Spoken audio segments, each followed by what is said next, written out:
All right. Good afternoon.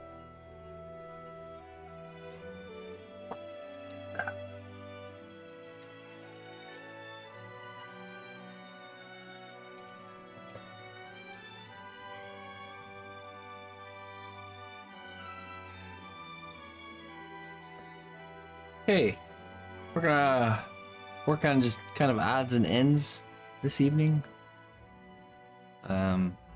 Starting with the dog portrait here, Puggle. Puggle needs a tail. And then I think it's done, so. That's odd and ends.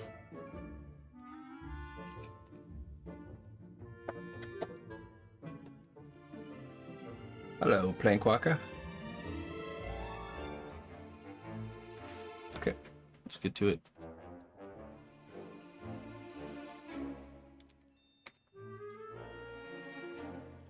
Piece of wire.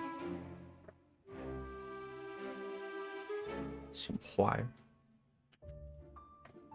Drill bit. Drill.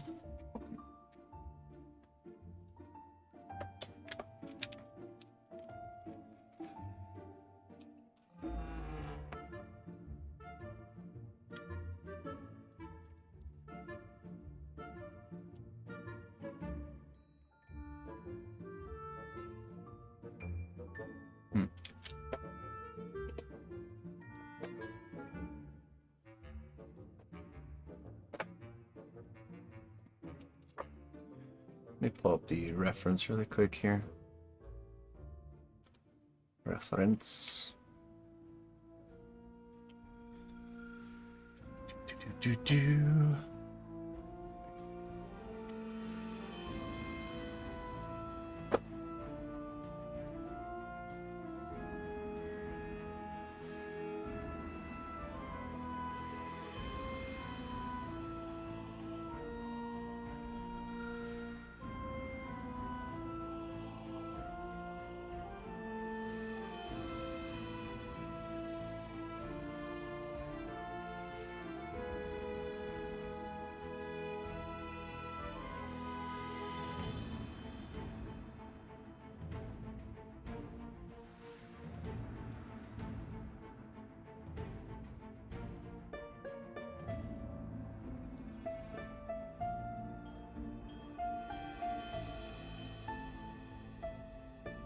Tracking down the photos.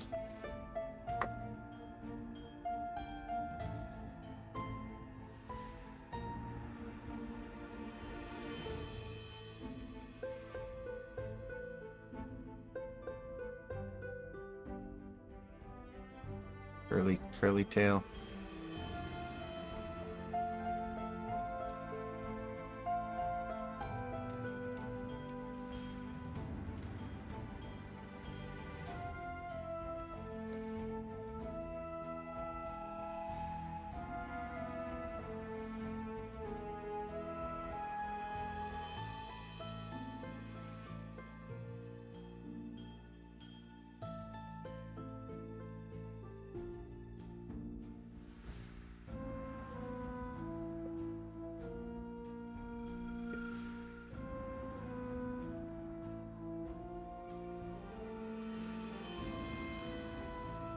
Oh, let's make an armature for the tail.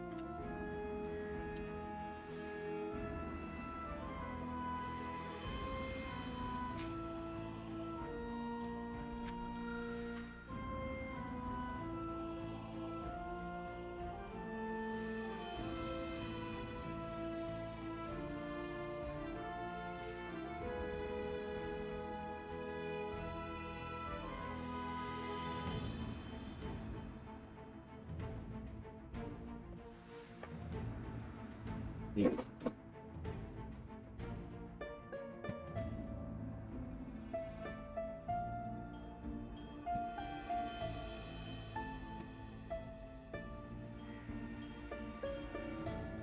I need some pliers.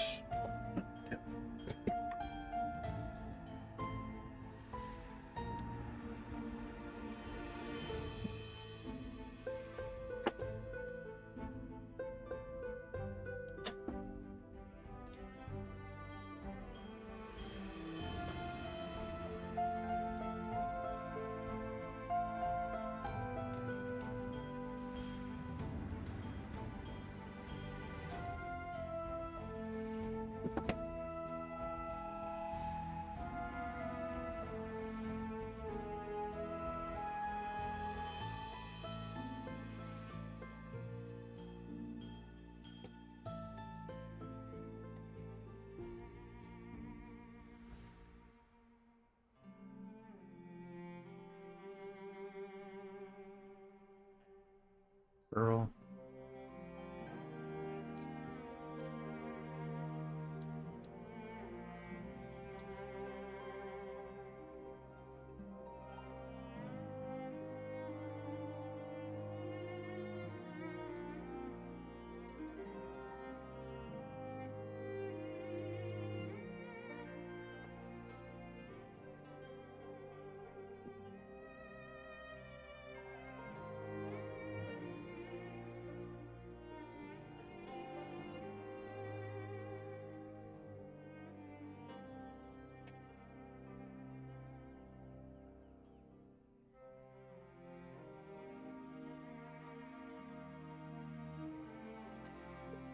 There.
Mm.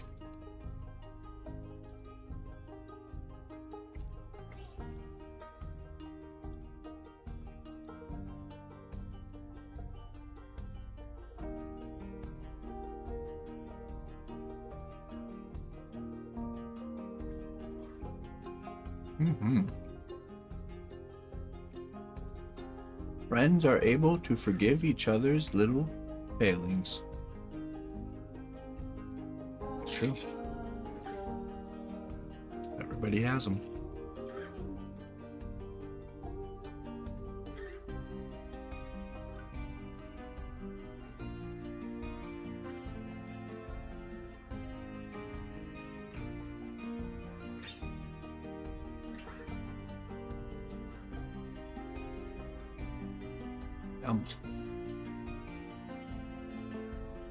That was my dinner.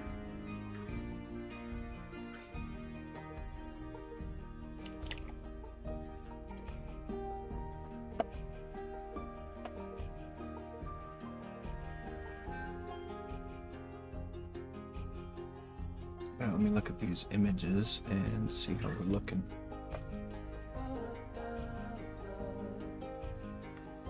There's chocolate with hazelnut.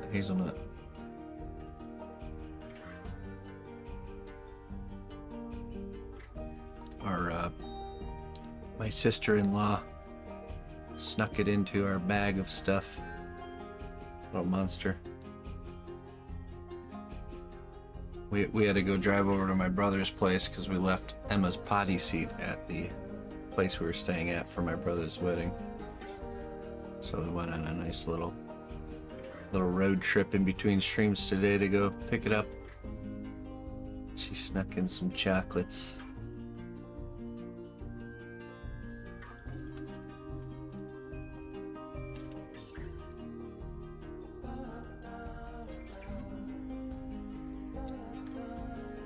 I feel like this needs to be just a tad bit shorter.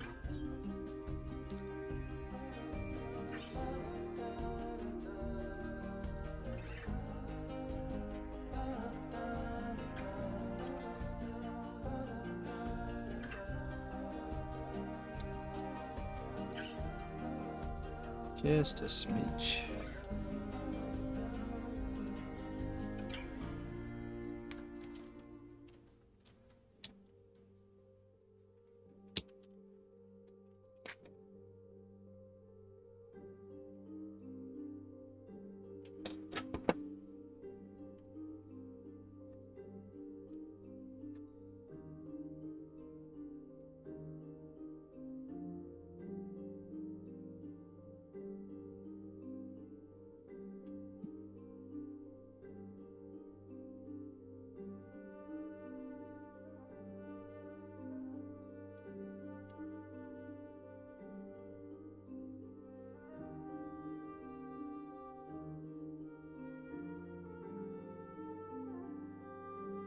Okay.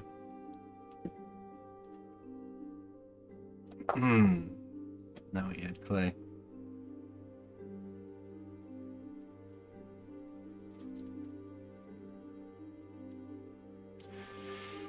I think we'll use some super glue here.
No, no.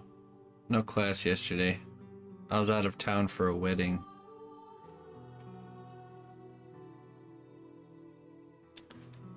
So, we'll pick things back up on this next Sunday.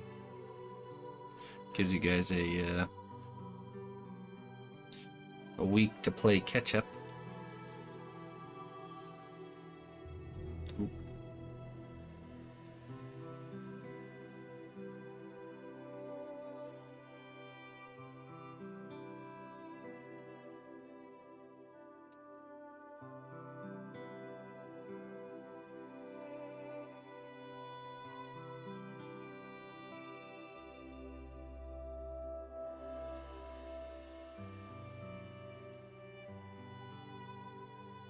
Hey, thanks. Yeah, I was the best man. My brother was my younger brother getting married. It was a good time.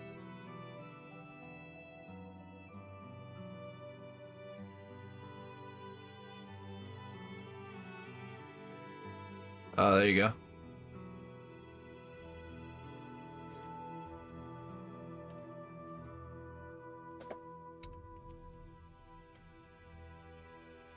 Gotta ease the sculpting itch.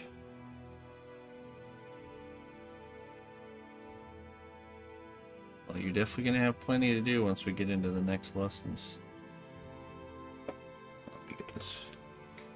Was the wedding nice? Yeah, it was nice. Wasn't too like big and crazy.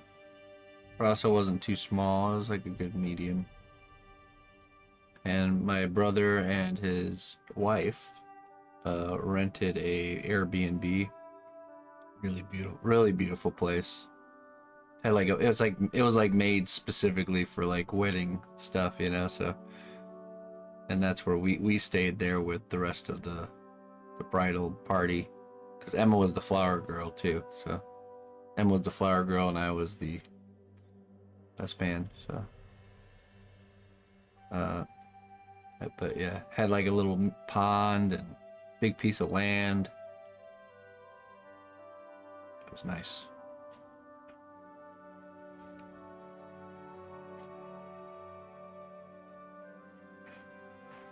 Me and the missus enjoyed it quite a bit because everyone else was like scrambling and scurrying, you know, getting ready for the wedding and everything, and me and her were actually enjoying the place, you know, and just taking it easy because we were just guests, you know, so weren't part of any of the planning or anything. So I was like, ah, this is kind of nice. Get to enjoy the place more than they do. Didn't waste it, that's for sure.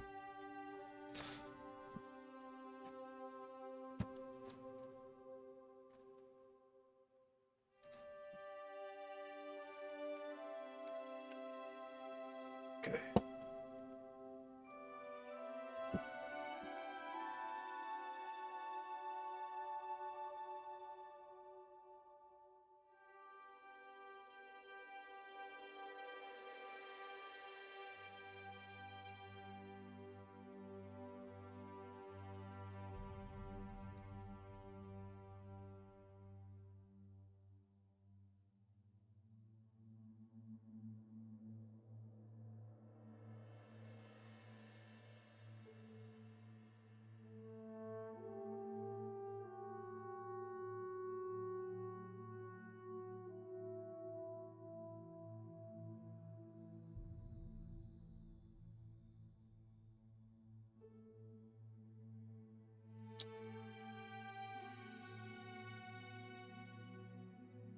Too far in mine and added the armature for the wings.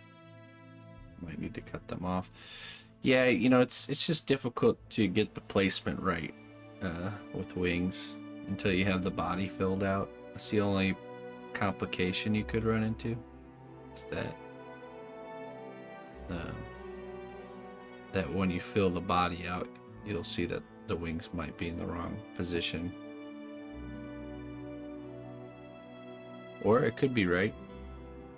You just won't know until you actually get to that step.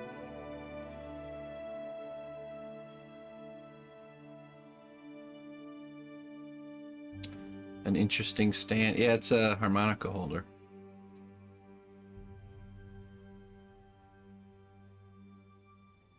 It's meant for holding harmonicas.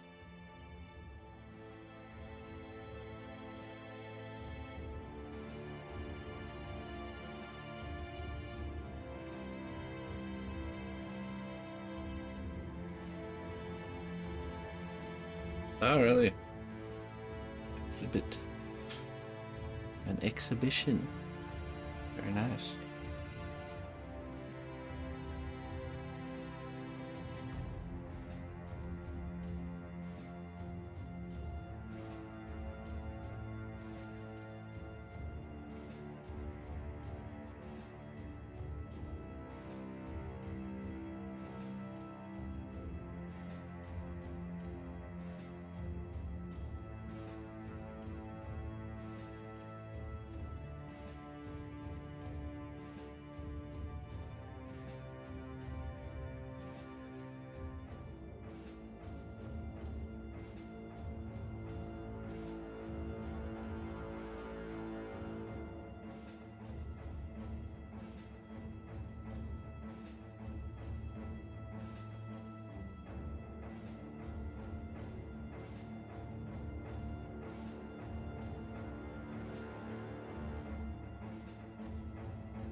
Too long.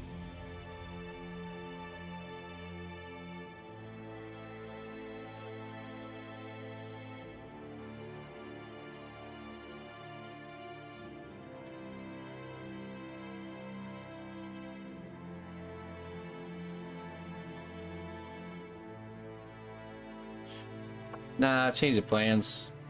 See, I try to work on things in the evenings that aren't being recorded, and that's just because it's hard for the missus to record. Eldoing is one of the pretty much all the morning projects are recorded work, so we're gonna work on just odds and ends this evening, non-recorded stuff. You know, let's cut this here. Let's just give this a nice cut right there.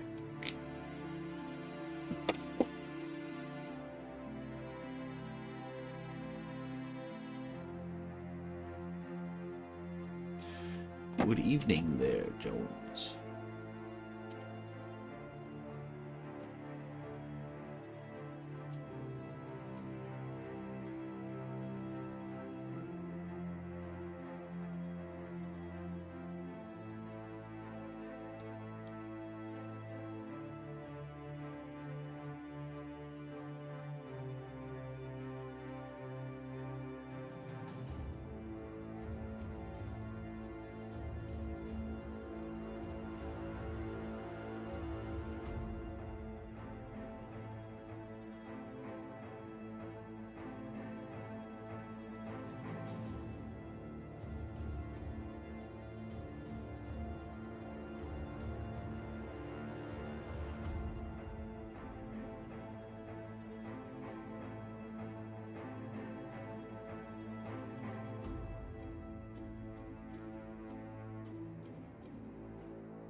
That's much better.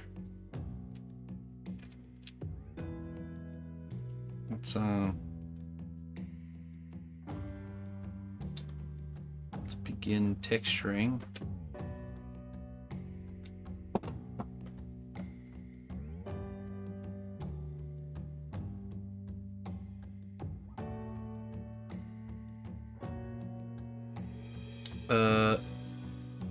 Yeah.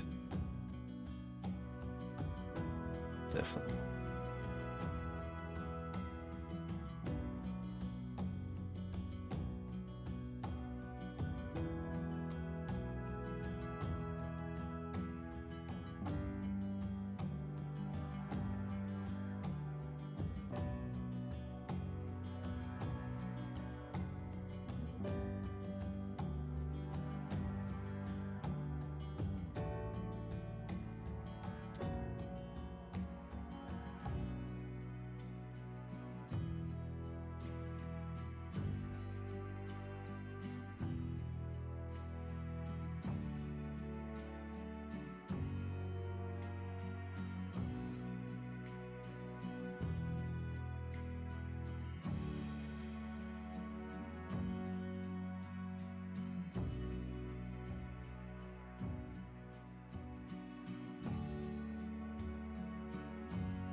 Yeah.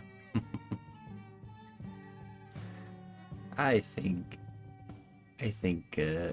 J-Lo knows that. They're just messing around.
Hey, what's up, Froggy and Alucard and Otto?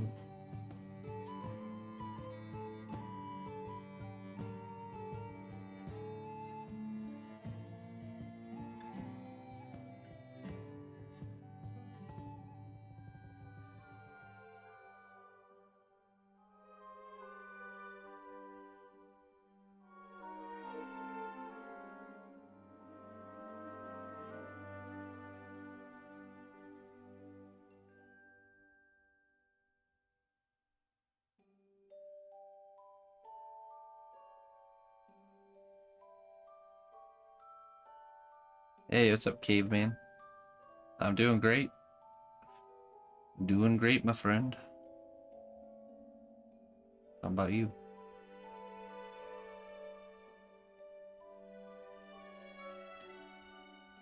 Hello, Bojado. Thank you.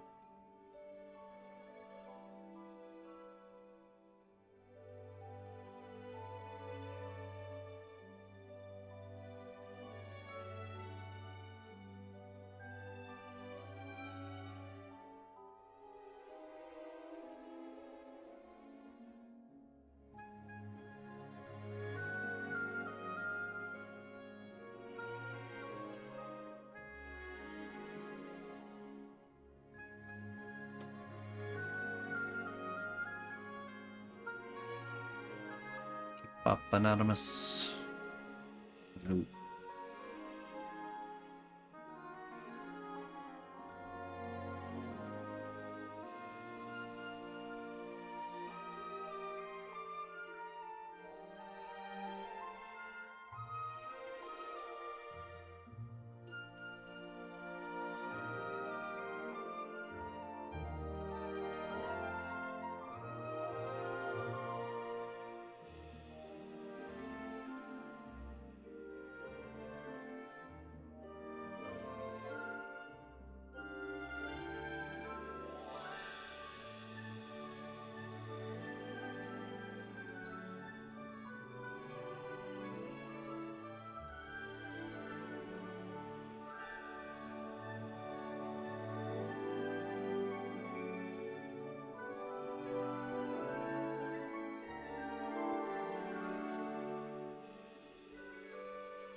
Oh, Moxie.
Got the hair when I'm sculpting them? Yeah, every single one.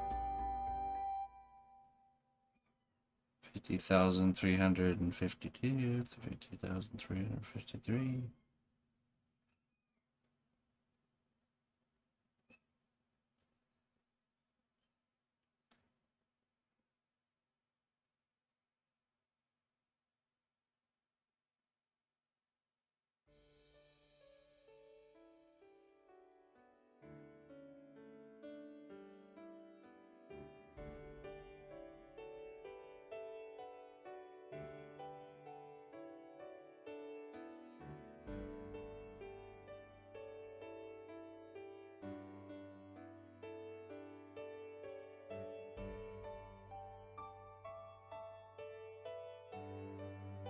Yeah, perfect. Yeah, that's exactly what I wanted. That people would just kind of, you don't have to make a baby dragon because the steps to making the dragon are the same. The proportions are the only thing that changes. So good.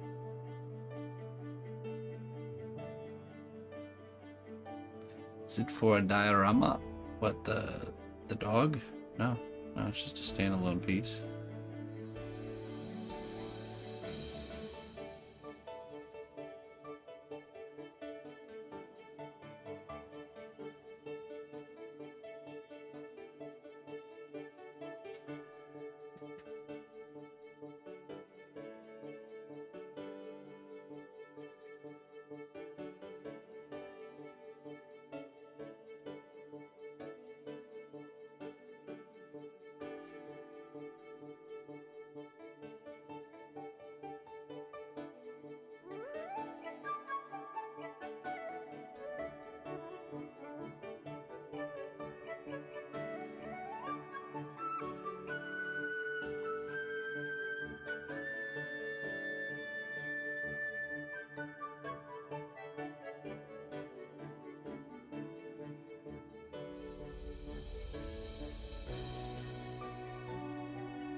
Blues a man.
Okay.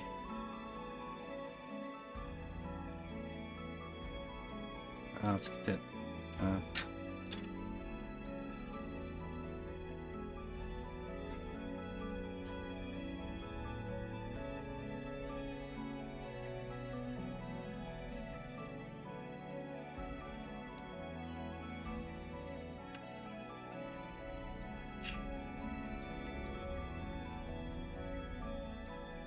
Let me get that in the oven, and that'll be it for that. That piece is pretty much ready for paint. Pretty much. I'll go get that in the oven, and then we're gonna work on something else. Maybe the pirate. I'll be right back.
Okay.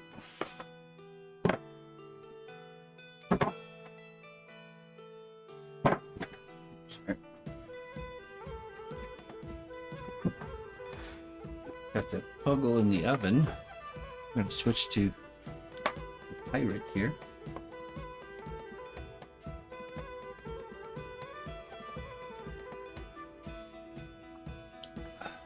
Hey, Looper. How was your day trip? Welcome back. Okay, let's see.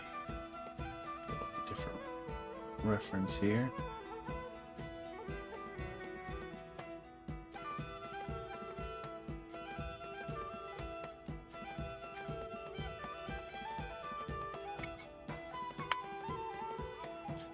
Exhausting, but such fun, yeah. Typical for an adventure.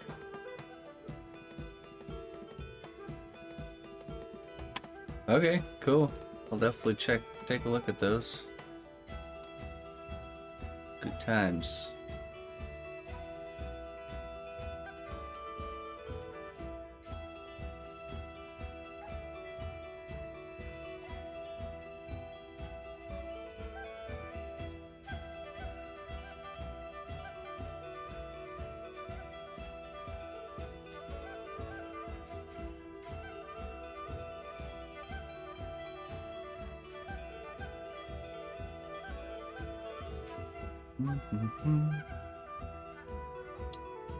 Okay.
Okay, so I want to add some rings to his fingers. And I want to add some design to the edge of the sleeve here and possibly to the collar of the jacket.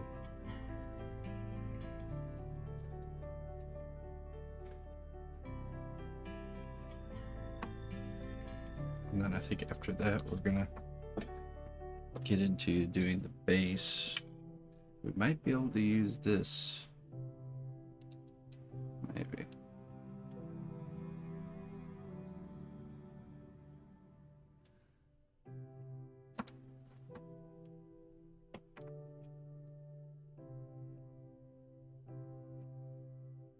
This is a extra prop I made for a sculpture that I didn't end up using. I can totally see making use of it here.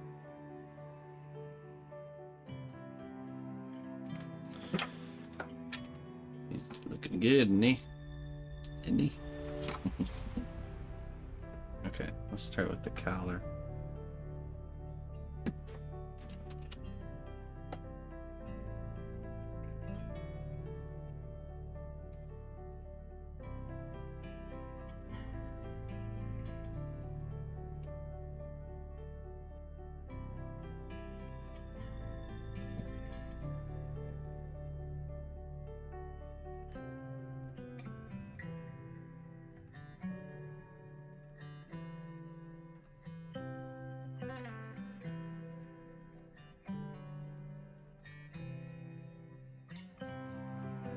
No, the cuff, yeah.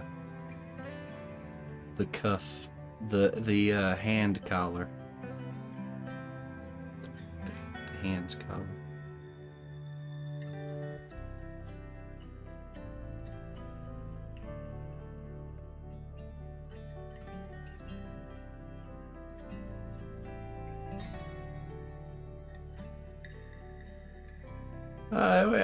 Actually, it hasn't been asked that many times, Looper.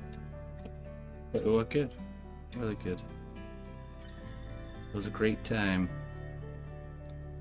Proud of my younger brother. He's got him and his lady are definitely meant to be together.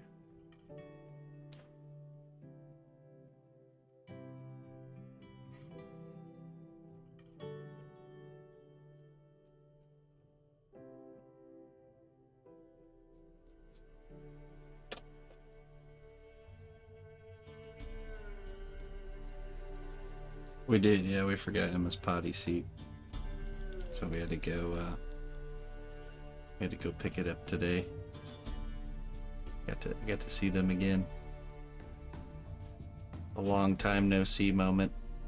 Iconic joke, you know. Love getting those classic dad joke opportunities. Oh, I haven't seen you in a while.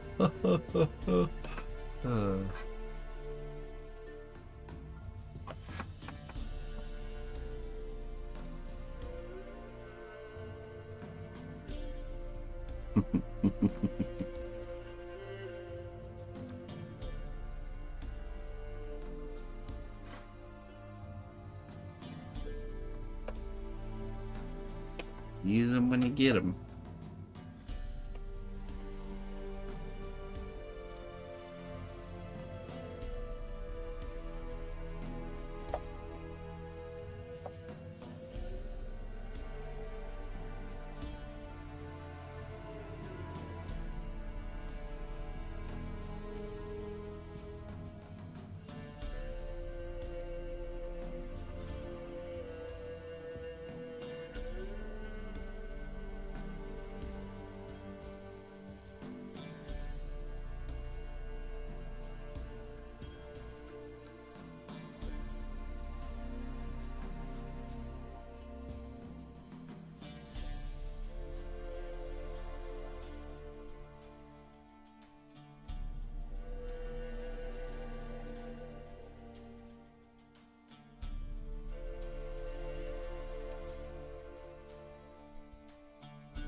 Oh yeah, that's right.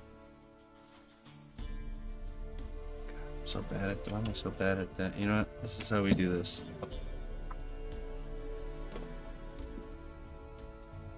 I'm bad at that because the missus spoils me. So we just pawn these activities onto her.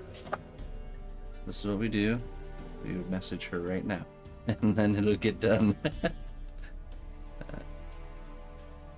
Cooper wants to make Ori and Fran a quilt. If you think they would want one, what would she use? Question mark.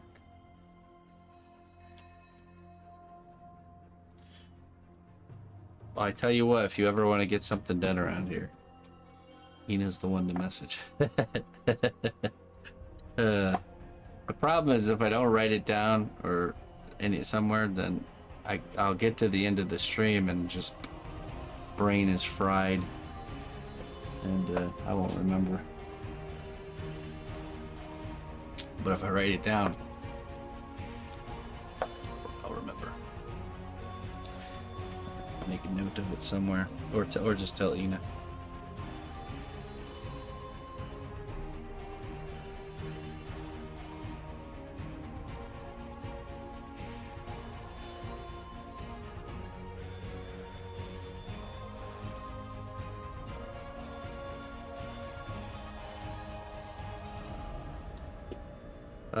The puffs where the knee is, did you do the cuff last on that part too? This one right here? No, I did the boot first. The boot and this kind of cuff thing. And then I did the pants and the kneecaps.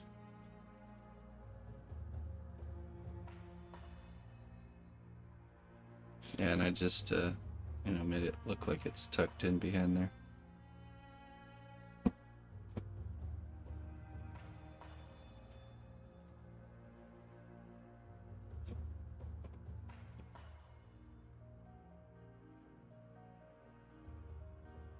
American drive plus German efficiency equals great success. We do balance each other out quite well. American ambition.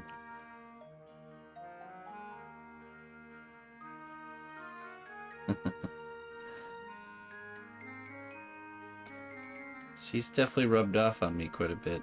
I have an ability. I have a German mode ability. She certainly made things Greetings, fellow adventurer. We've got everything you need to rest and refuel. Well. Well. Hell, Derek, thank you so much for the sub. Welcome to the cnotbusch kingdom. Thank you very much for your support, my friend. And with your support, as a tier 1 subscriber, you get a little bit of wisdom. Spider. That's what you get. A little bit of wisdom to carry you through the month. I don't normally take coin for wisdom. This is a special case.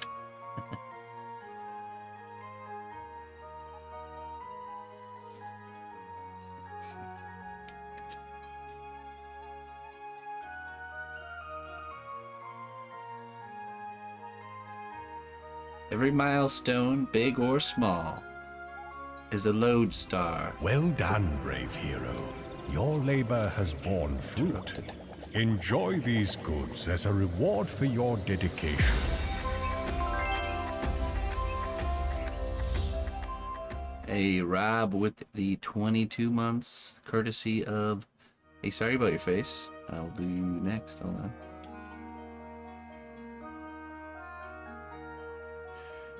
Every milestone, big or small, is a lodestar in a constellation of your journey. I think it's supposed to be Lone Star. Every milestone, big or small, is a lone star in the constellation of your journey.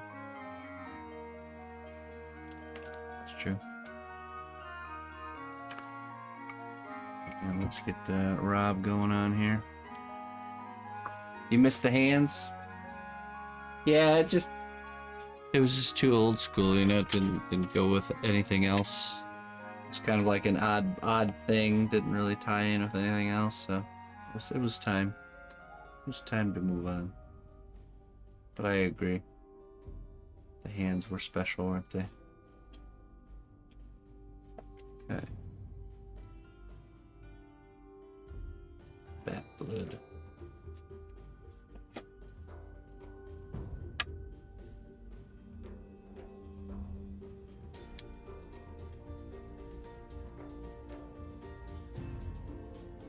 In moments of uncertainty, trust in the wisdom of those who have come before you. That's so true, isn't it?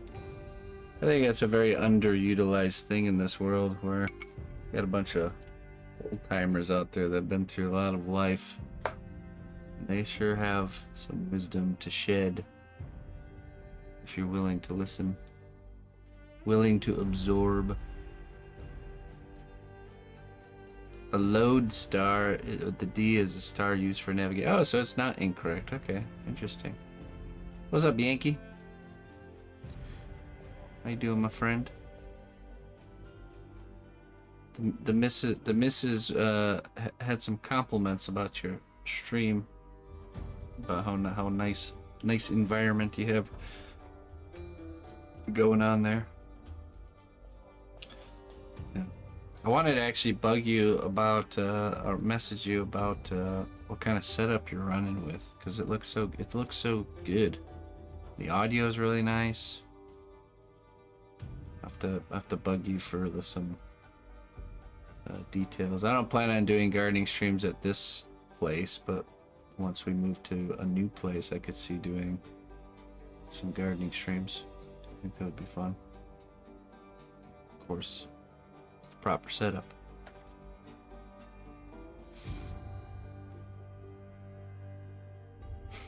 Kingdom word of the day or the evening, Lodestar.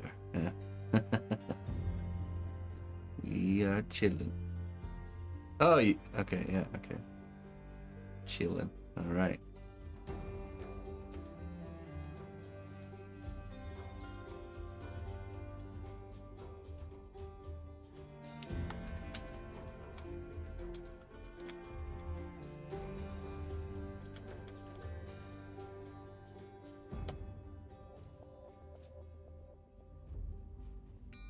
Metal seeds. Yeah, I mean it can wait till next season at this point. I got some so some of the unique things I have growing is amaranth, which actually looks really pretty.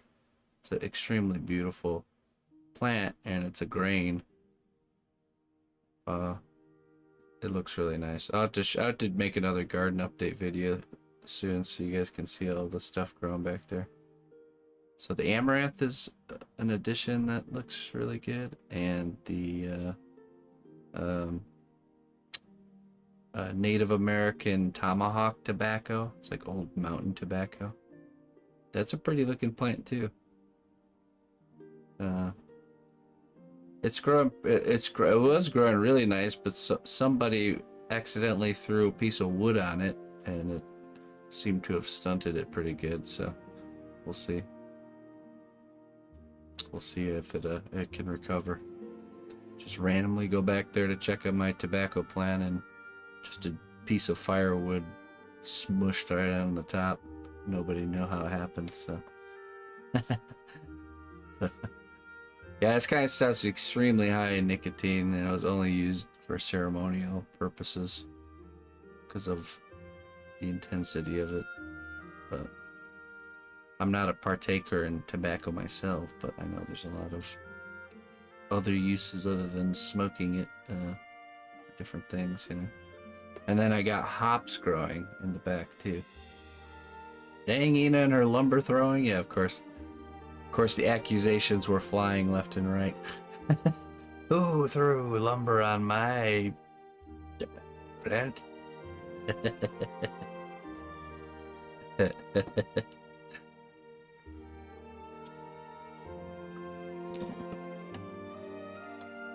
Nobody did. It fell from the sky.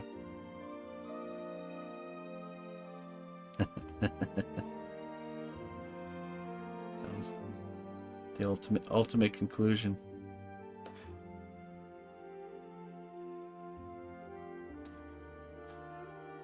Trying to think what else. Potatoes did really good. I'm getting tons of tomatoes now.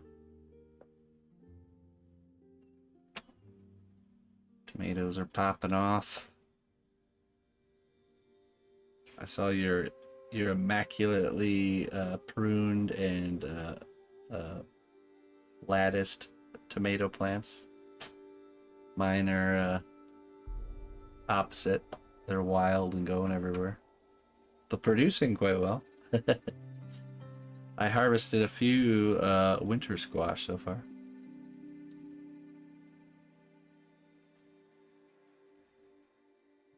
Some winter squash finishing up. I've seen a few watermelons that are still cooking.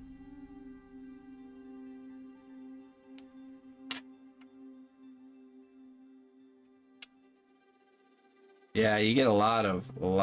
I think they produce more because they just set down more roots.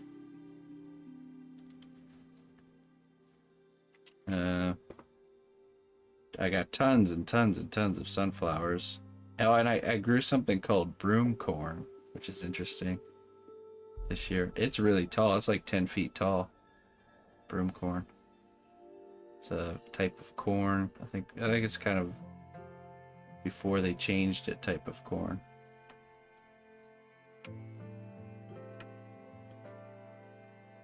Old nut bushes.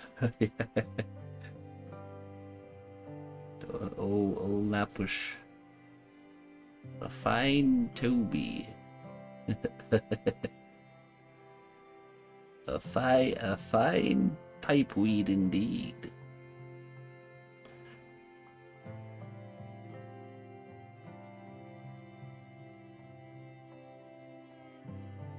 Trying to think what else.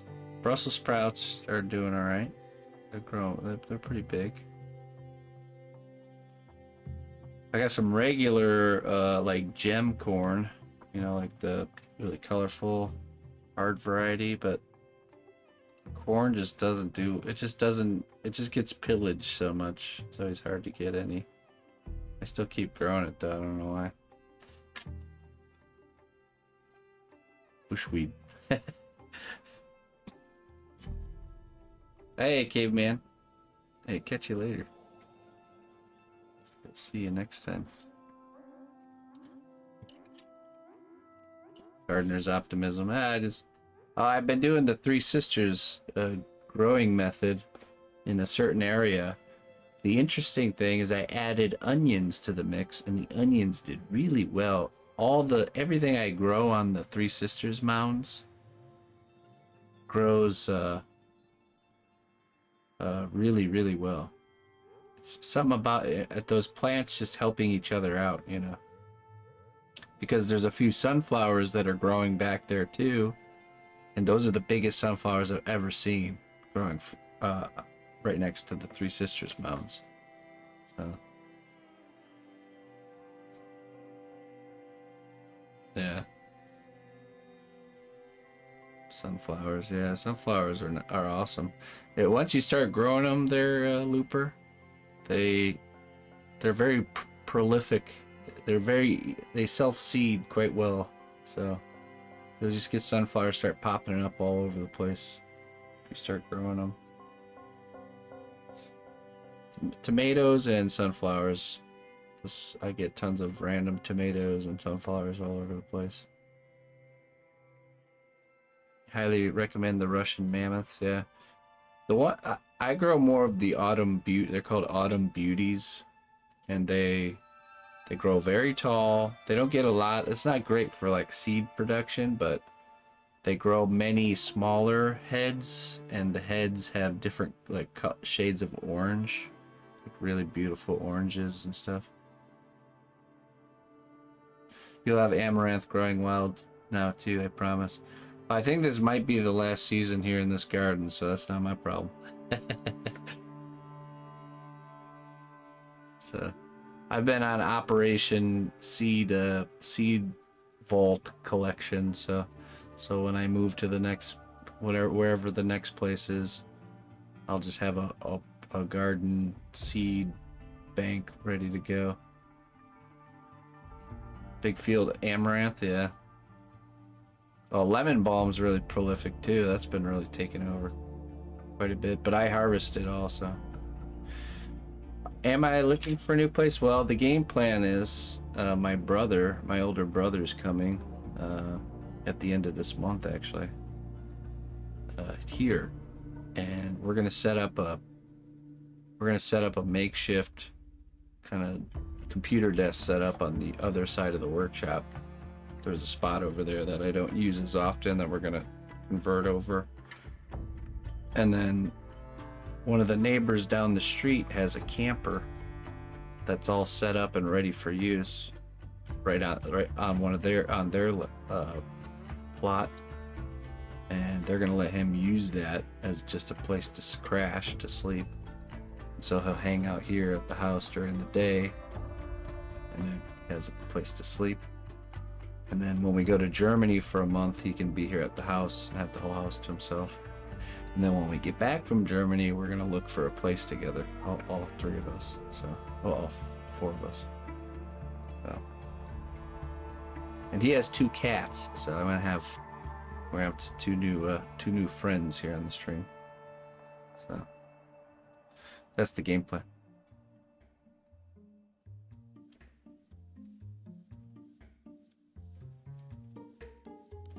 Not cats. Oh yeah. They're cool though. I've met them before. They're good kitties. One's name is Mama's, and the other is can't remember the other one. Just a boy cat and a girl cat. The girl's name is Mama's. She's the shy one. It's the God, what is the boy's name?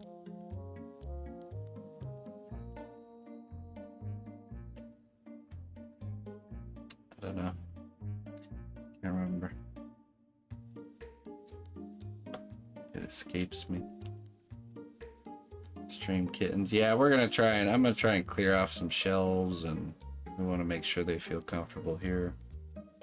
Give them plenty of places to escape Annie and Emma.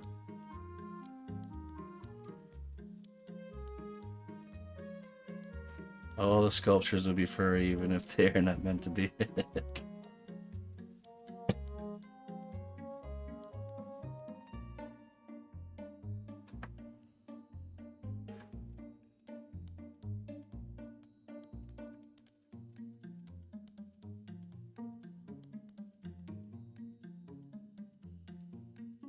So it's pretty exciting. I mean, something we've been wanting to do for a long time. Get him, you know, all of us to kind of get together and get a place together. And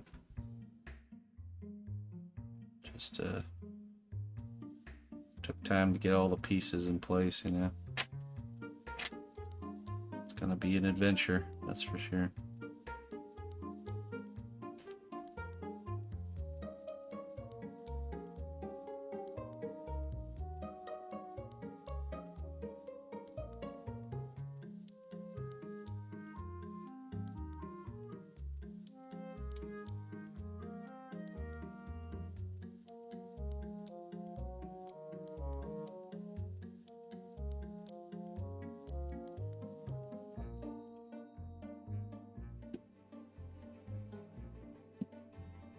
Hey, thanks, man. Yeah, he's giving the old stare down as he's playing some cards. Salty sea dog, indeed.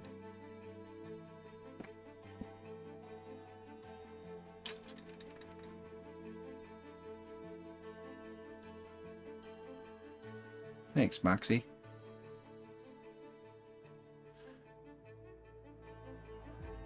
Took 8 years, but it happened. Yeah, for sure.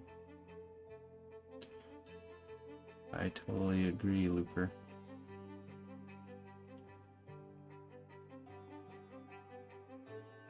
Yeah, I mean, our goal to moving in together is so we can eventually get to that point too, where we,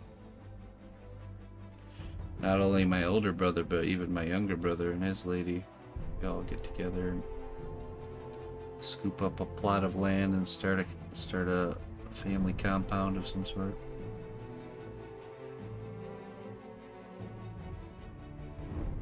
This is just the first step.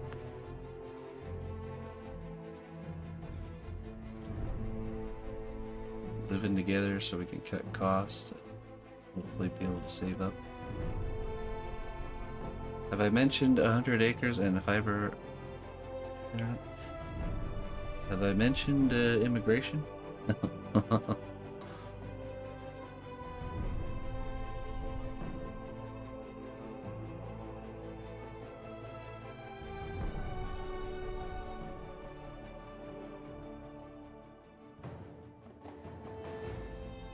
Oh, trust me, we would be, like I said, we would be there already.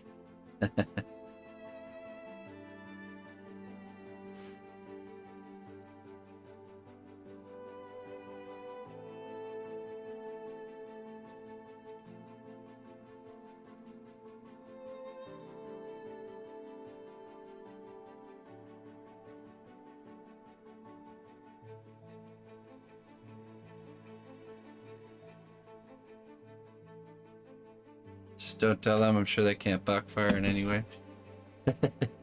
Yeah. Especially the Canadian government. I mean, come on.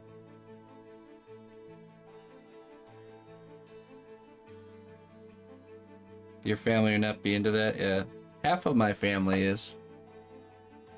The funny thing is if the other half was into it, then it would probably already have happened by now.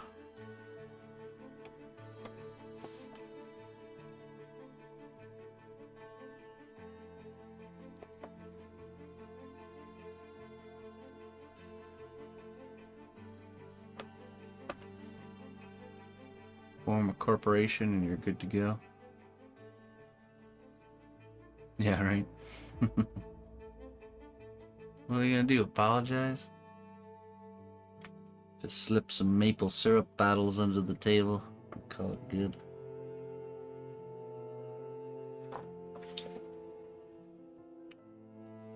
Nice. Thanks, Moxie. Somebody, representative shows up to the front door of Looper's place. We'll just slyly, we'll take a folded up newspaper with a bottle of maple syrup in there and just hand it to him. Yeah. Oh, you left this here. Oh, hi.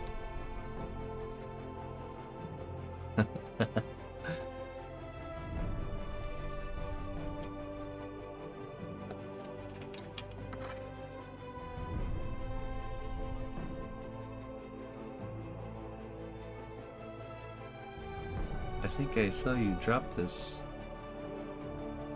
good sir or madame. Brown bagged syrup.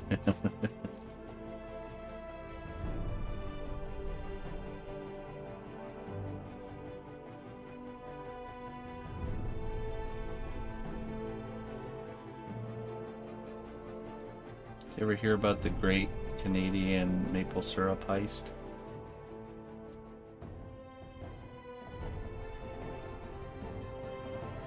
It's a real thing that actually happened.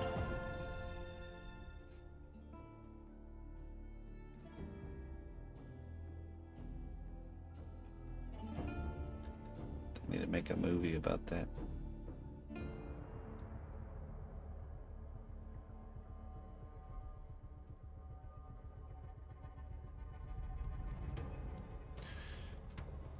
Okay, Looper, we have an answer. You ready?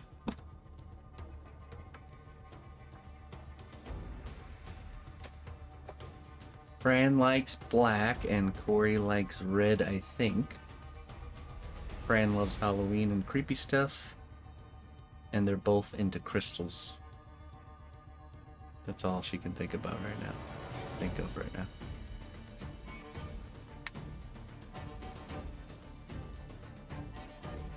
Perhaps that's enough to work with.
All right, Looper. Sounds good.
Testing your patience with hard surface sculpting.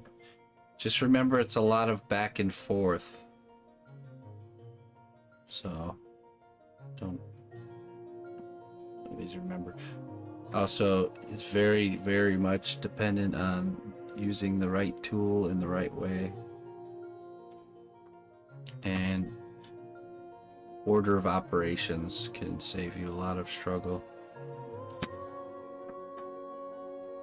Like really figuring out a way to like establish the planes first and then cut the edges. Or establish one plane and then cut the other with a sharp knife can save you a lot of that back and forth struggling.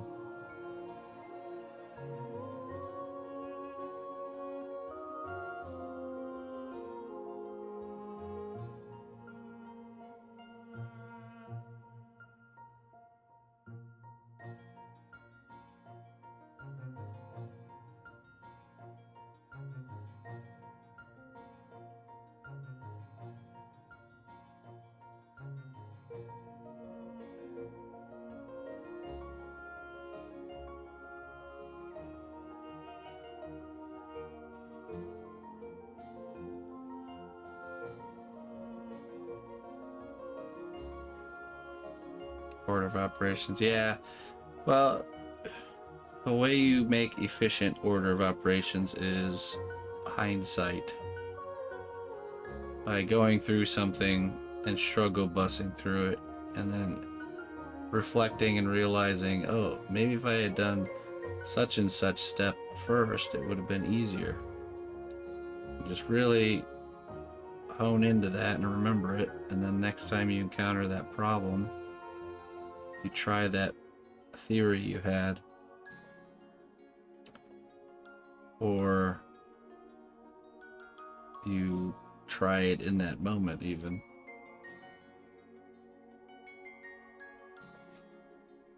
That's how I've discovered every order of operation thing that I do. It's amazing too if you don't consciously try to think about that kind of stuff, how long you'll do things inefficiently before you really have to take thought in order to realize these things. Because like for me, I did the heads of the characters last, and really I did that for a long time and struggle with the same problems happening over and over again, which was always having a hard time getting the size of the head to match the body, or and then I just thought one day, the idea just dawned on me, well, what if I made the head first and then made the body fit the head? Tried it, had the thought, tested the theory, and yeah, sure enough, I found it to be a lot easier to make the body fit the head than to make the head fit the body.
Hello, stuck on horn placement on the dragon. I have 3 running along the curve of the jaw. I want to put some on the brow ridge. Just having a hard time, or just not liking how it's looking. Have you been kind of sketching it out?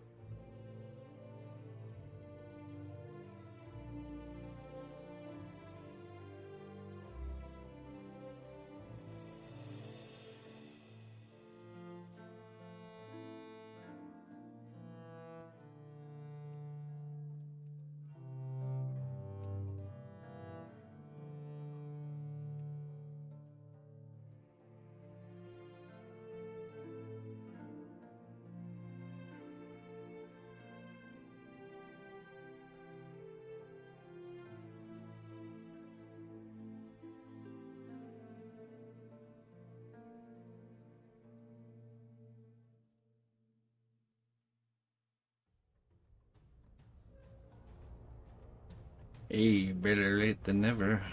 How you doing?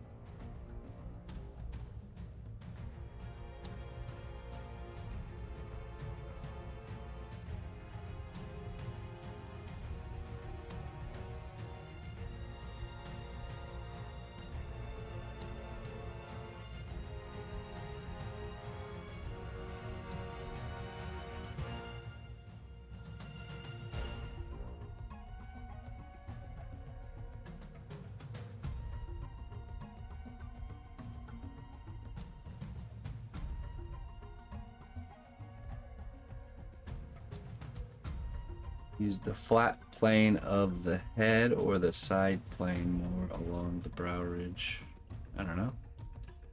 Best thing you can do is just grab some pieces of clay and just make the rough shape of the horns really quickly, you know, like a sketch. Stick them on there and see how they look. And then if you're unsure, then sculpt them into the other idea and then see which looks better. It's hard to know until you stick it on there and see how it looks, really.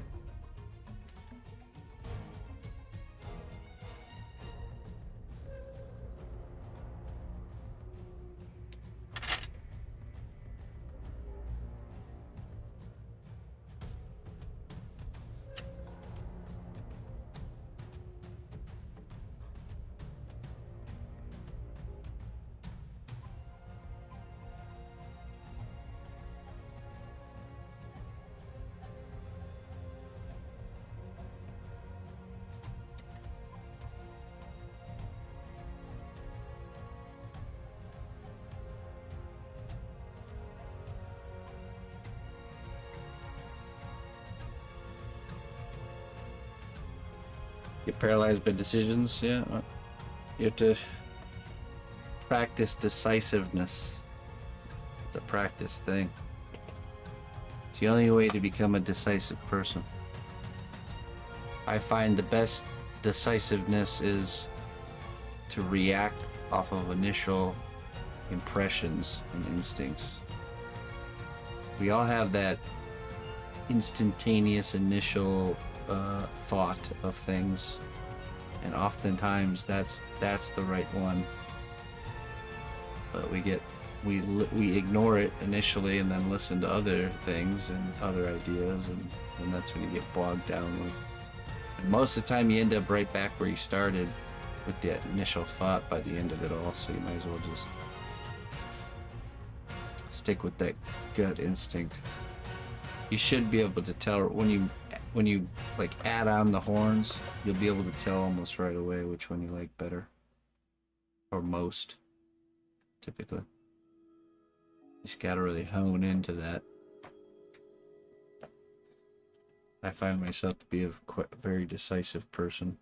I don't have any issues with but I think it's not that I was like born that way. It's just I practice being decisive, making decisions and just going with it and sticking to it, you know, riding it out, because you get better at making decisive decisions by making decisions and seeing the outcome of those decisions. as opposed to thinking about a decision so much that you know that you're worried. It's really it's rooted in the fear of like that there's always a better idea or option out there, and you want it to be perfect. You have to realize that that's just not how things are. No matter how good of a decision you make now, there's probably always one that's better, but you can't see it until you get better at making decisions.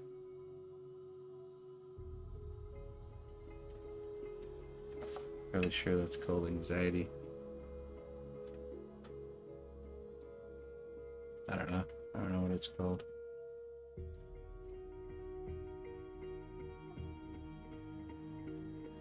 There's something at the root of it, though. You just gotta figure out what that something is.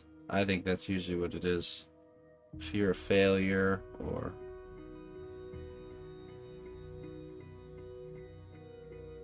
trying to make the perfect thing. No matter how good, you can spend all the time in the world trying to make the right decision or the perfect choice, but it's in vain because such a thing doesn't exist. Overthinkers unite.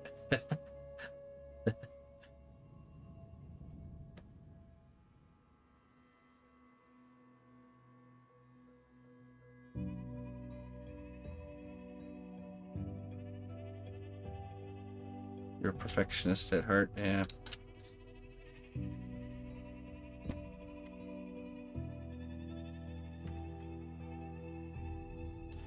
Don't try and make the perfect decision. Try to make the good enough decision.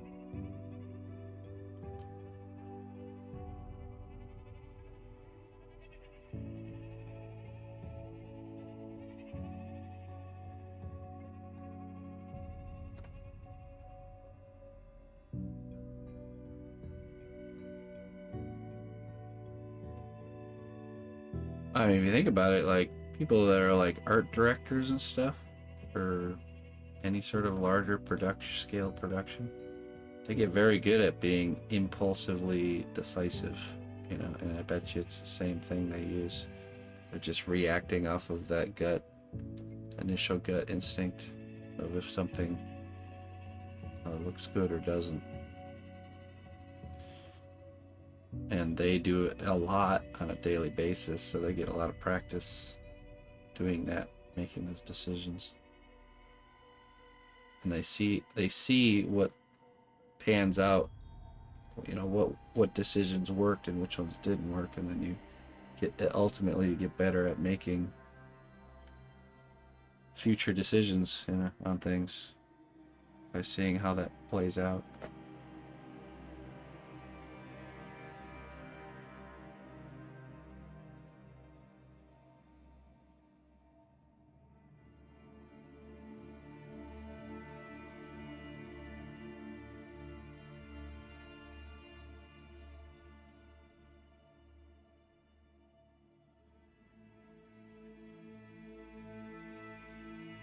I think that's why I think certain exercises can help with that, like doing sketches and really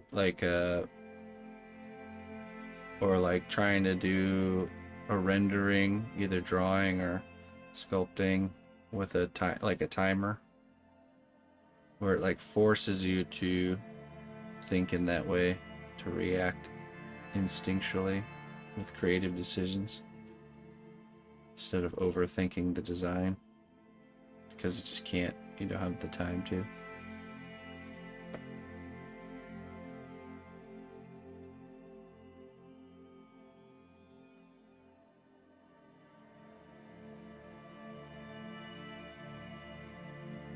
It's definitely one of the benefits I feel when I do project sketches.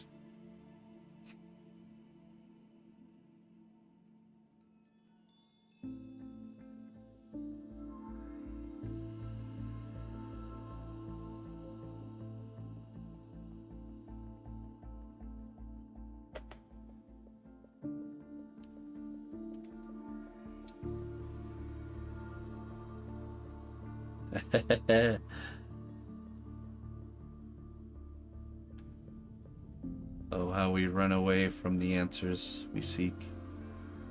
Because the answers we seek aren't always the answers we want. Thus making ourselves our own worst enemy.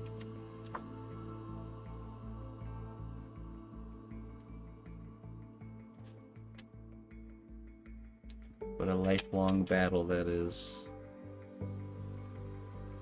To fight oneself.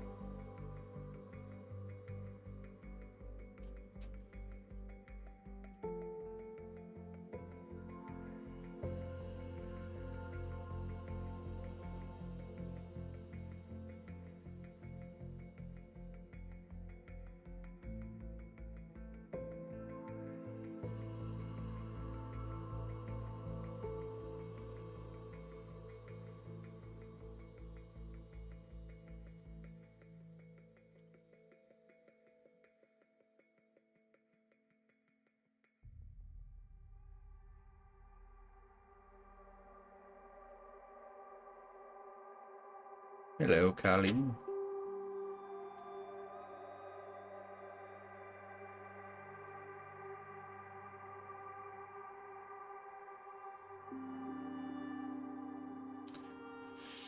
We're just talking about being decisive with art. I imagine you're a very decisive person, Colleen. You don't have a hard time making decisions on things.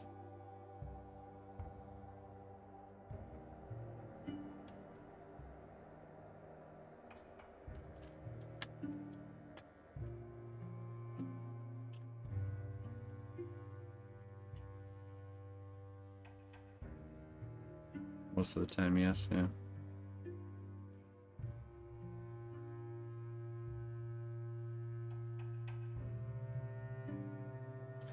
I bet your past career helped you become a more decisive person. Yeah, exactly. Yeah. You had that practice.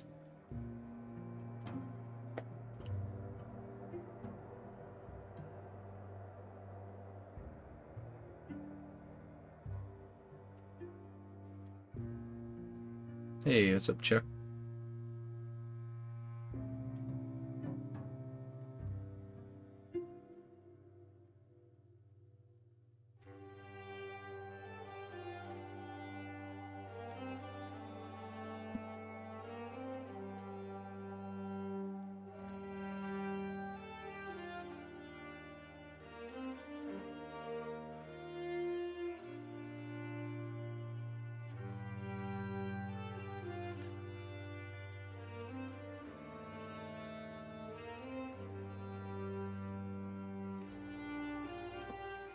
Hail, noble ally. Please accept these treasures as a gift for your unwavering service to the kingdom.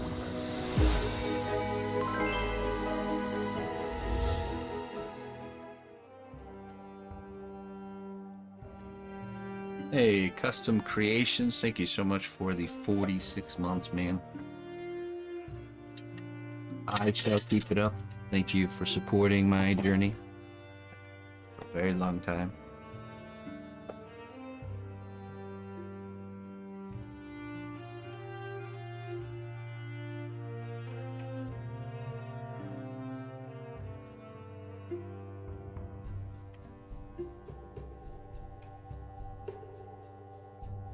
Oh, really? What kind of work did you get? Did you order there, Chuck? What kind of sculptures?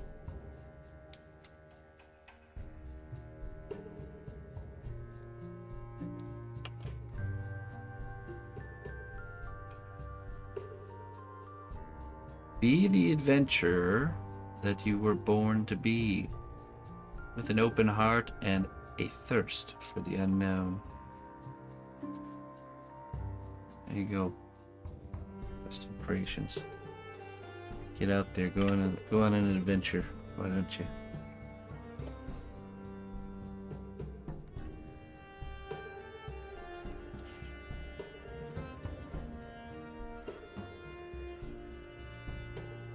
Oh, right. Okay, I see. Primed it and then yeah, paint. You know, and I mean, I've been sculpting my sculptures for a long time, and even still, I'll have issues arrive. You just don't see certain things, and paint just reveals every little thing. You know, subtle things that you just can't see with the naked eye.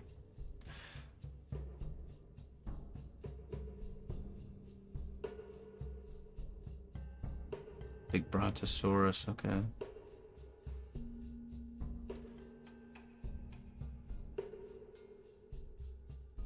What kind of things can you make? I can make all the things, all kinds of things. Sailor man holding an anchor. Yeah, sure. Yeah, if you want to get something made, just gotta shoot me an email. info@cnotbusch.com.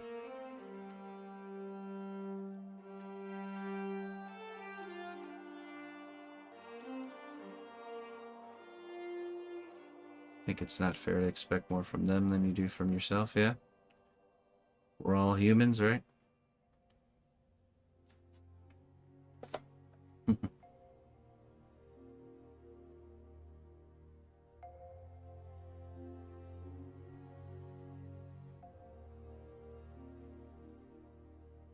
Uh, that's a whoops. Are they originals or are they like reproductions? It evolved in the mail.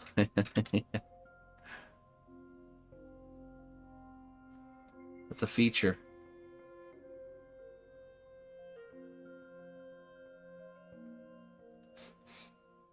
I would message back, yeah, actually the feathers turn into spikes after you've had the piece for about 5.5 years. It evolves and turns into spikes.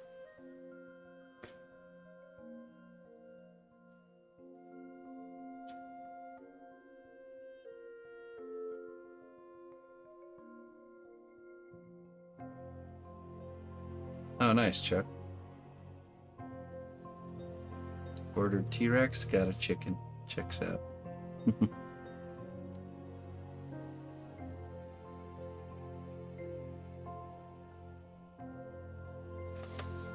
Genetically. Does genetically.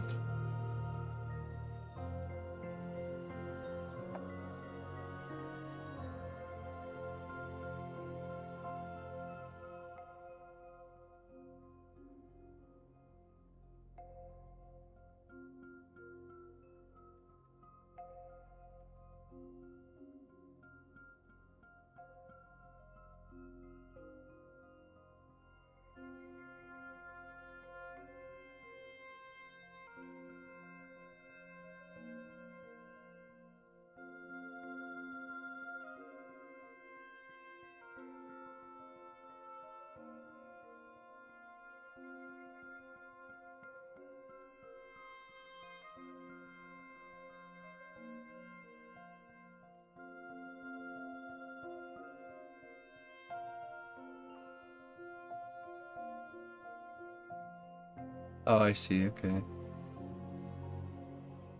So it's like a printing service kind of deal.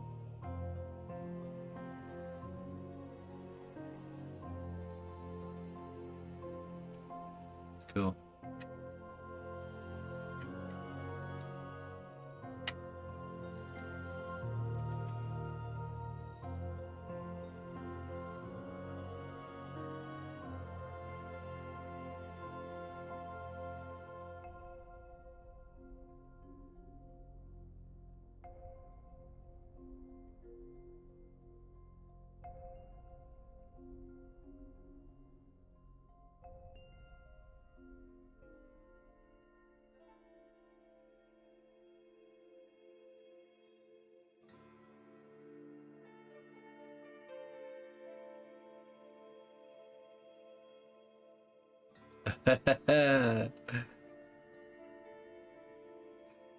It's Captain Hook before he lost his hand.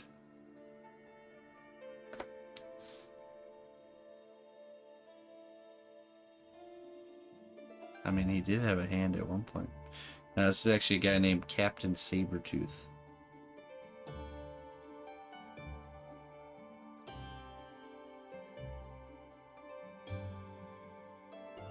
He's a Norwegian pirate, I think.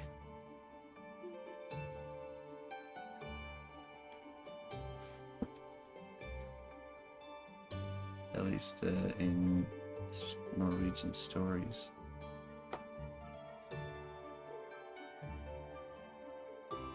Or is it? Yeah, for sure. Scandinavian something.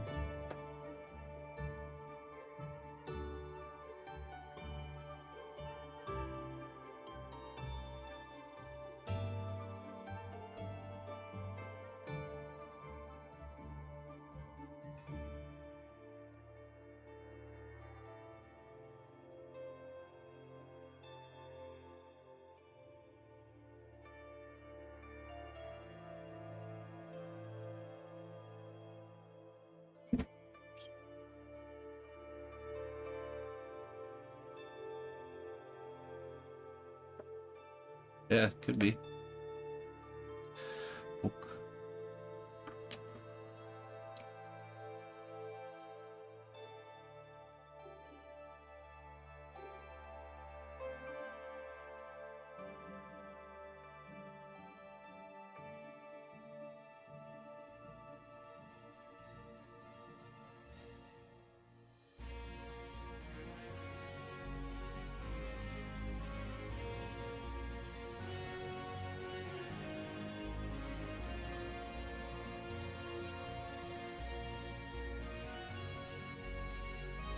Hey, what's up, Labardo?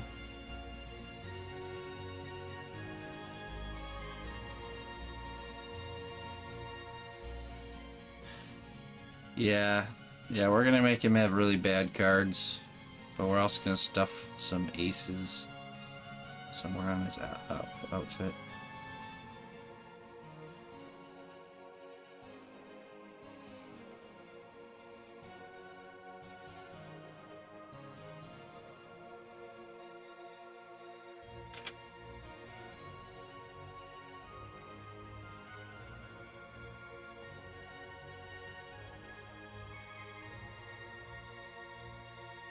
Yeah, for sure. Go ahead there, Chuck.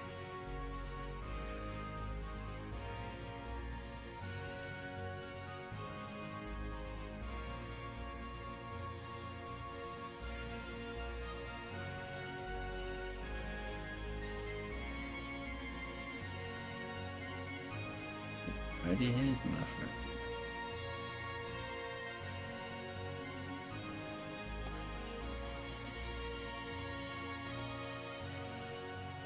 Alternate reality, Captain Hook.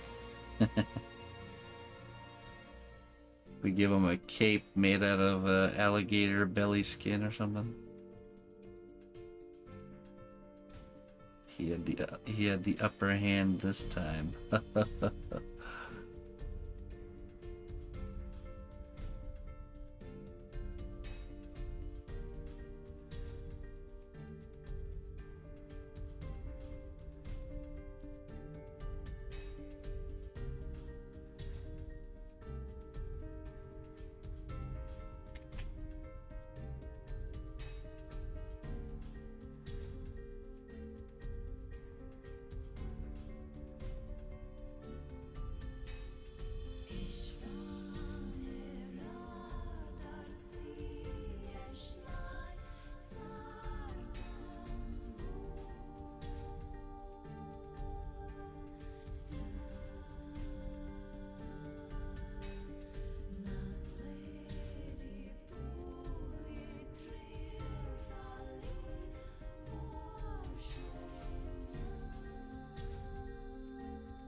Privateer, maybe?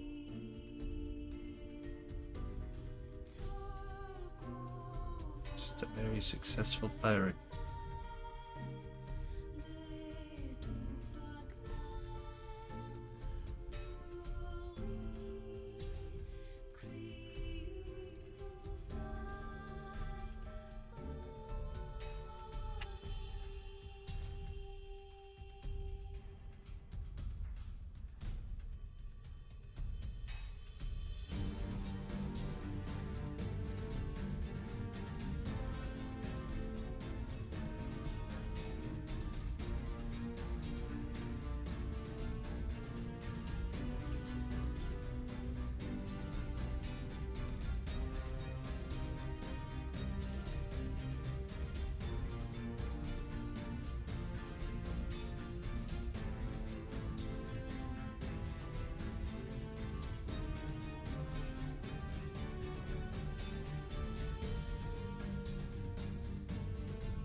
Translucent tape.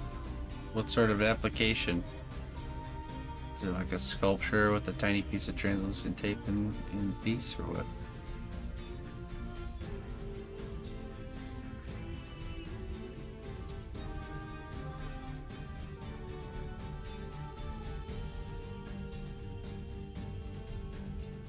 I would probably use tape.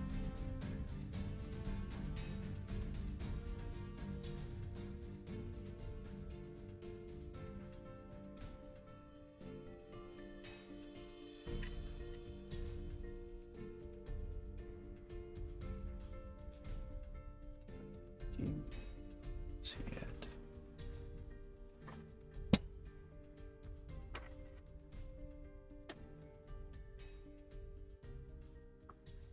I think he's over in my other shelves.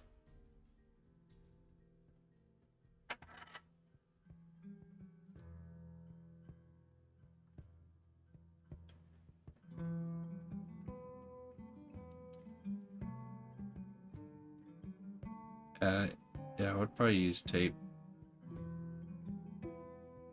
And then, like, if you needed it to be, like, more permanent, you know, then you just kind of paint over. Like, is it a sculpture of a cardboard box? You're trying to do the tape on the cardboard box, so something like that.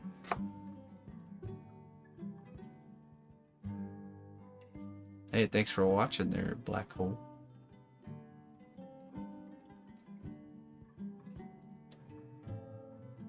Yeah, so I'd probably just use, I would just use tape. So you paint the box to look like, you paint the cardboard box, and then you could just use tape for the parts that are tape, and then you can just paint over that and the box with varnish, kind of like seal it all in, like lock it in place or something like that. Yeah, I mean, otherwise you'd be looking at maybe just painting a strip of glossy varnish or something. You know, where you do the box, you matte varnish it, and then you just paint glossy varnish strips where the tape goes to make it shiny.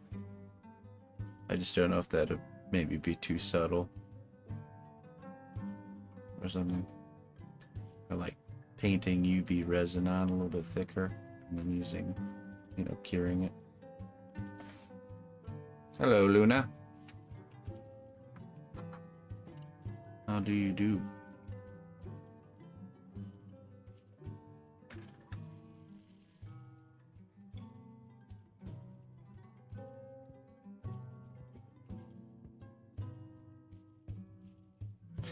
Might require some experimentation to see what works and what doesn't. That's just where I would start, personally.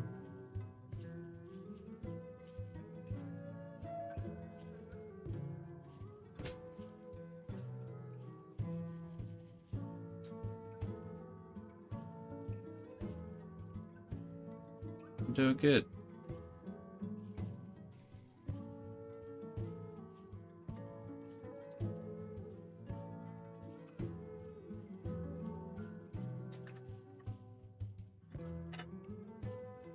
Not too shabby.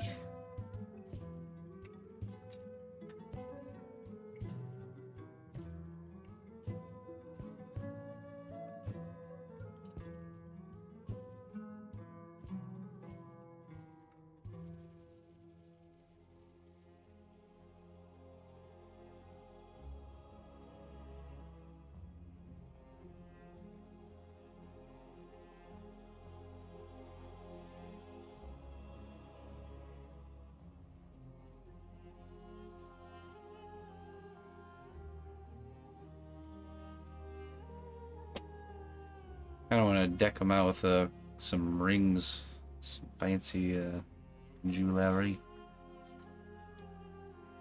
Go with his outfit.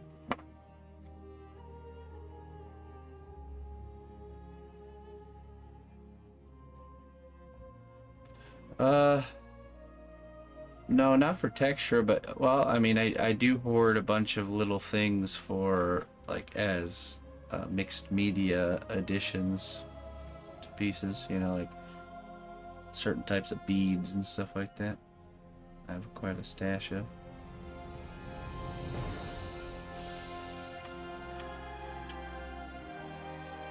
But yeah, there's a lot of stuff that I'll see and hang on to because of the potential. The item potential.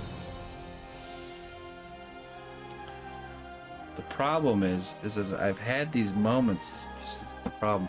I've had these moments where there's an item, a specific item I've hung on to for like years, that I will get into a situation with a project and it'll be the perfect item. So that always fuels my want to like hang on to so many different things. It's like there's gonna be that time where I'm gonna want that thing. You can't just go and find it.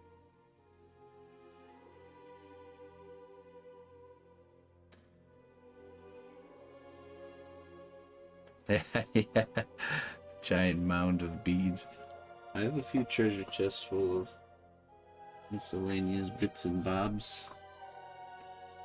With some drawer systems loaded to the brim.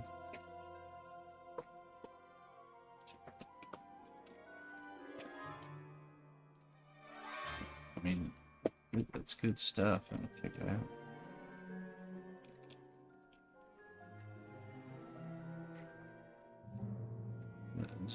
There's a board right there.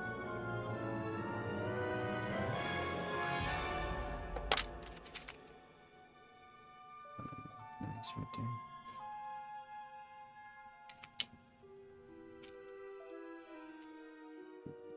Buttons. Thank you. Here's a little miniature hourglass.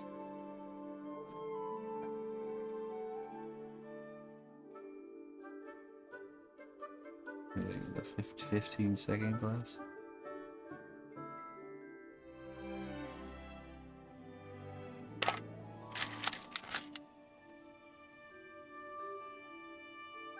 Gihelas. Hello. Little bird cage.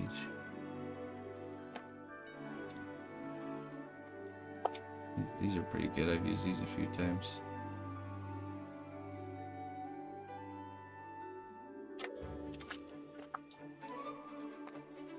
These two. That's a valuable detail right there. Easily added into a sculpture. So.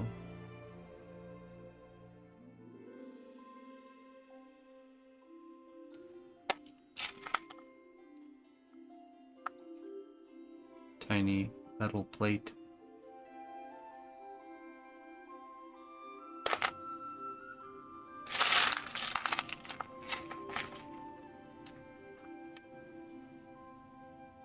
I could see that as a shield right there. Part to a shield. So much potential in that. There's some crystals. Tiny book.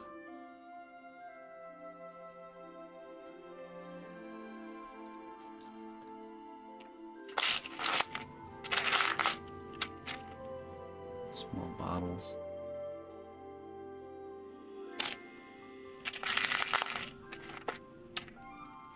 Oh, that's a nice one. Look at that one.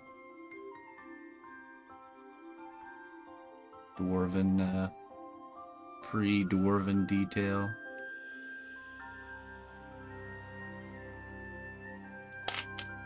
Yeah, that's a really nice one.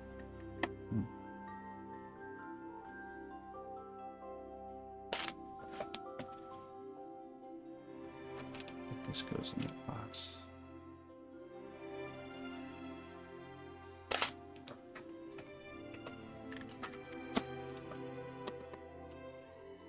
One of many little boxes I have around. How'd you end up with all these little things? Well, I'm always looking for those little things. And when I find them, I buy them.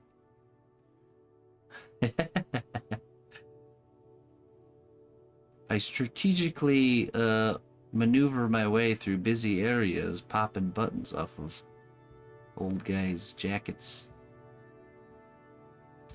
Just, you know, nice little... That's one for the old coffers. Now, there's certain things you can't just go and find. You just always have to be passively looking for them. That's one of them. The boxes that you see my stuff in is another one. These types of boxes, if you just want to go and get them, they're not as easy to find. But if you're always looking for them, you tend to find them. You know.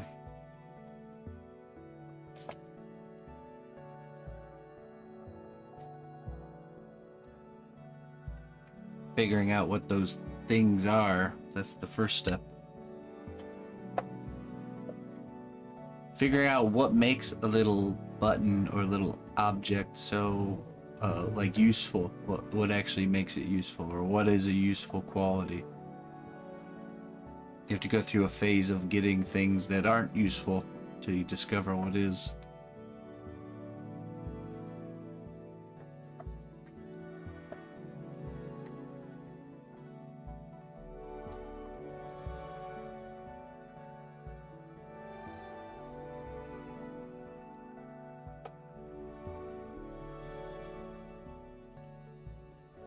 it just takes practice, just like everything else.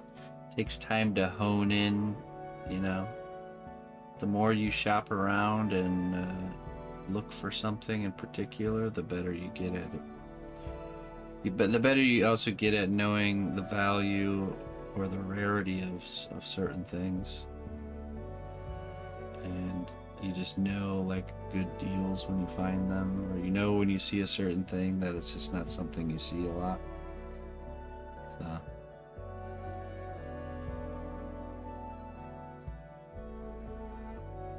then there's those things that are very extremely useful but only on rare occasions. Yeah, exactly. Figuring out, like I said, figuring out what those things are, but you know, so you're not just hoarding a bunch of non-useful things, you know. Actually pretty used to it. It just takes time.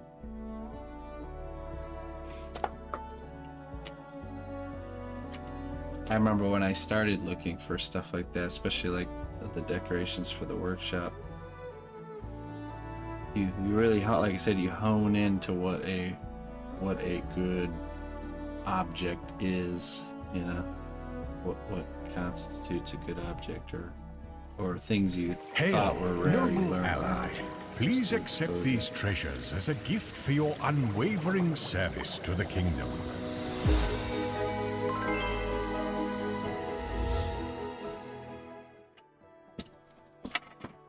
Remember when you started? I don't actually. It's been that long. Do you remember when I started, OJ? Do you remember?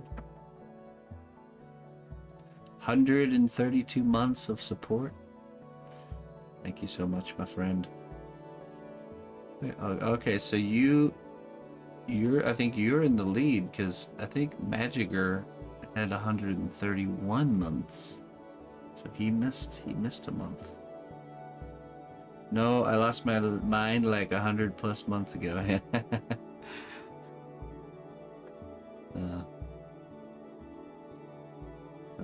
Let's see. Thank you so much, man. Thanks for sticking with me for so long. Through my entire Twitch career. I appreciate it. Let's get you some wisdom.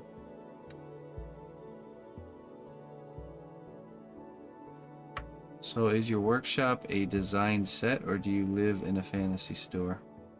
No, this is where I live. I live in here. This is just a room in the house.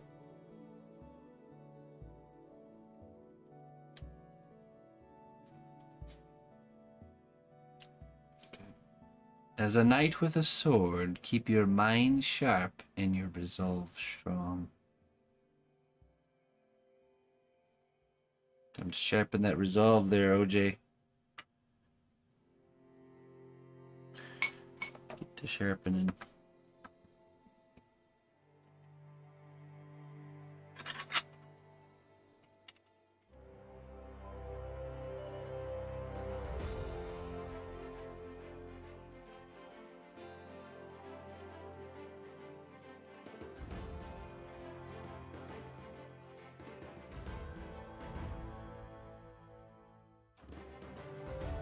Oh yeah?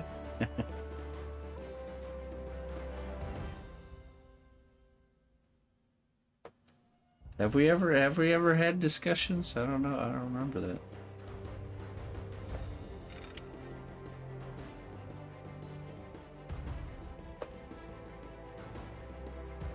Certainly you've had to have won some sort of giveaway or something at this point, right? Don't remember.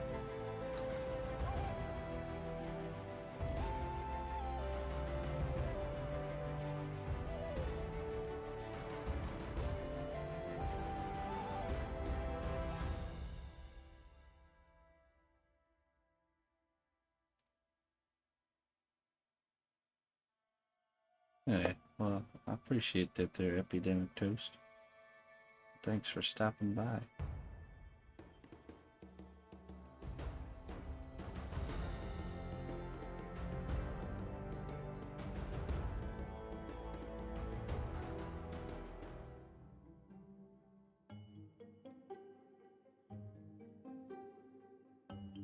Okay. I was gonna say. I was like,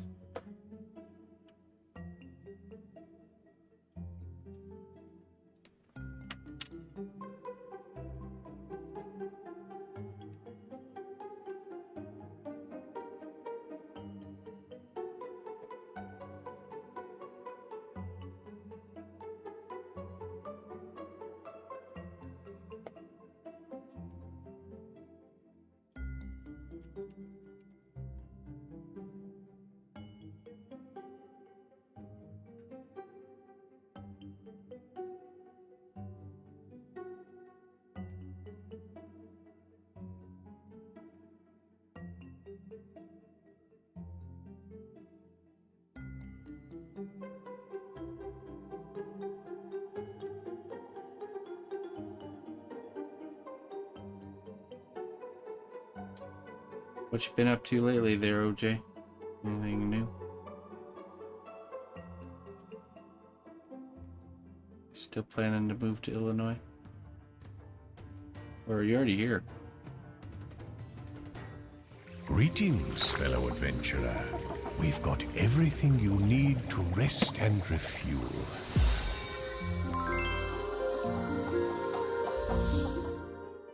Epidemic Toast. Hey, thank you so much for the support, my friend.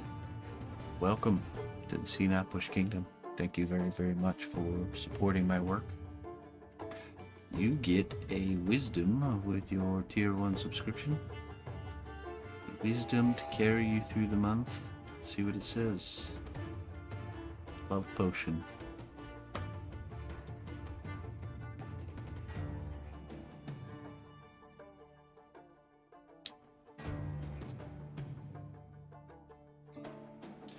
Like the mighty oak tree that grows from a tiny acorn, greatness is a journey that begins with a single step.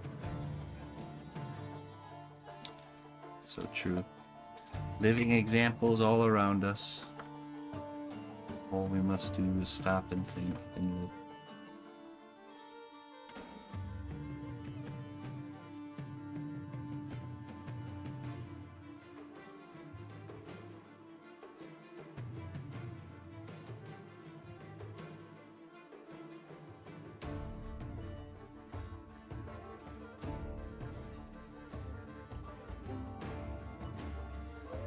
Appreciate it there. Epidemic.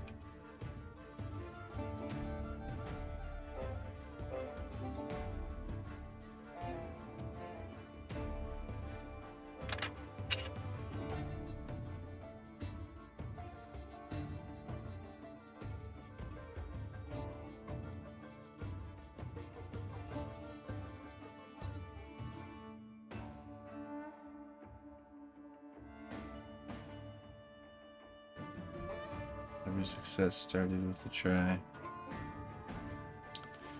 Every success had many failures before it was a success.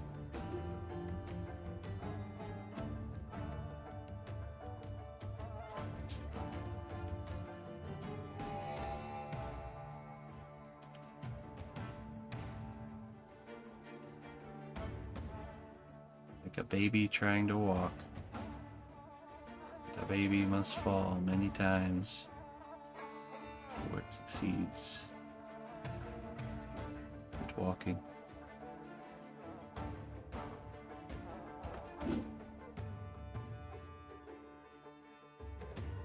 Hey, thank you. Well, I appreciate that.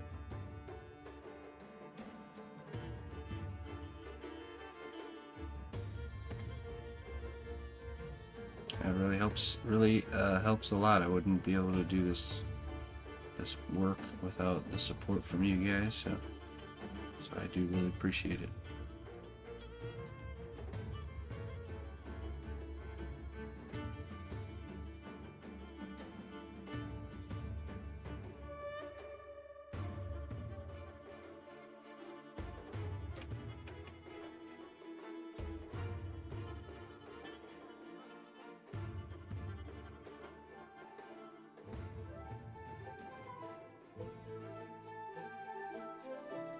Baby will fall.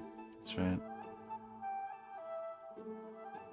Isn't it crazy to think about it? Think about how resilient we are to failure while we're young and growing. Somehow we lose that resilience to failure. We have to remember it. We have to relearn it. Somehow along the way we tend to pick up the fear of failure.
On that note, I should stop failing to go to sleep. It's almost 2 a.m.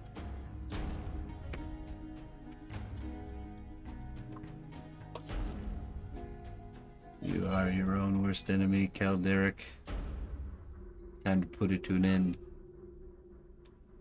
Do tomorrow you a favor and get some sleep.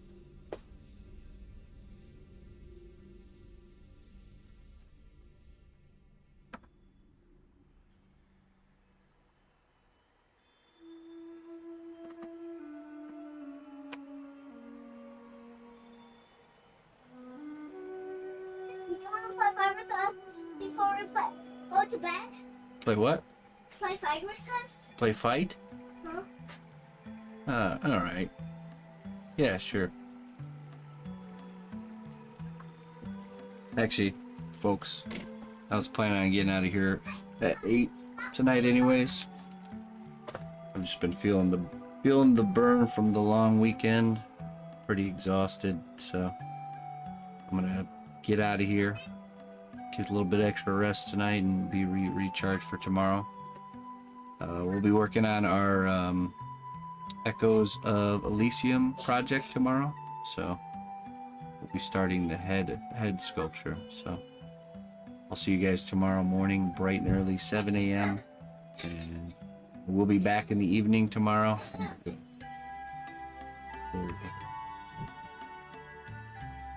Go till 9, you know, our usual time. So find someone to rate.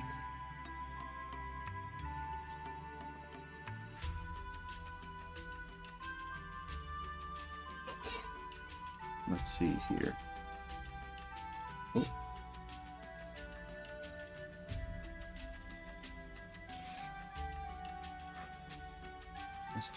Mr. Brox.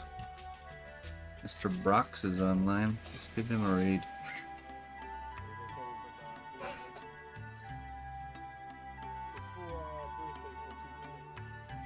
He does awesome wood carving, if you don't know him.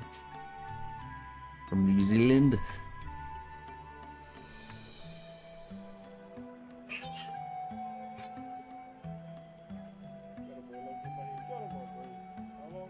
Okay. There we are. We'll see you till next time, everybody. Bye-bye.